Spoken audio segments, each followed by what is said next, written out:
ஒட்டுமொத்தமாக இந்தியா மேல் இருக்கக்கூடிய அந்த ஃப்ரீடம் ஆஃப் பிரஸ்ஸுக்குரிய ஒரு தன்மையை நிலைநிறுத்தினதுல என்டிடிவி வந்து மிக மிக முக்கியமான காரணம். அப்படி இருக்கும்போது ஒட்டுமொத்தமாக கவர்மெண்ட்டுக்கு எதிராக அவர்கள் பல சமயத்துல அவர்களுடைய கருத்துக்களை ஆணித்தரமாக முன்வைத்ததை பொறுத்து கொள்ள முடியாத பாரதிய ஜனதா கட்சியா அப்படிங்கிற ஒரு கேள்வி எப்பவுமே இருந்து கொண்டே இருக்கிறது. ஏன்னால் அன்றைக்கு நடந்த நிகழ்வு என்ன அப்படின்னா 2017 அன்றைக்கு மிக முக்கியமாக பிரணாய் ராய், ராதிகா ராய் அவர்களுடைய வீட்டில் மிக முக்கியமாக சிபிஐயும் இடியும் சேர்ந்து ரெய்டை கண்டக்ட் பண்ணுது.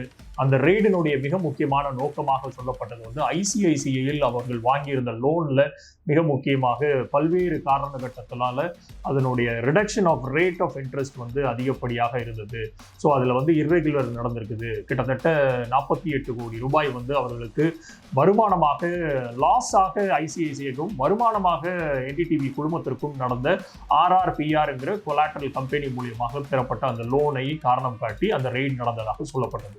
ஆனால் கிட்டத்தட்ட பல்வேறு ஆண்டுகளமாக 2017 புக் செய்யப்பட்ட அந்த 2017 கேஸ் கிட்டத்தட்ட 2024 வரைக்கும் நடைபெற்றது. சிபிஐயால் க்ளோஷர் ரிப்போர்ட் கடைசியாக என்ன கொடுக்கப்பட்டதுன்னா, இவர்கள் எந்த விதமான இர்ரெகுலாரிட்டியும் எங்களால் கண்டுபிடிக்க முடியவில்லை அப்படிங்கிறத தெள்ள தெளிவாக சிபிஐ தாக்கல் செய்கிறது கடைசி க்ளோஷர் ரிப்போர்ட்டாக.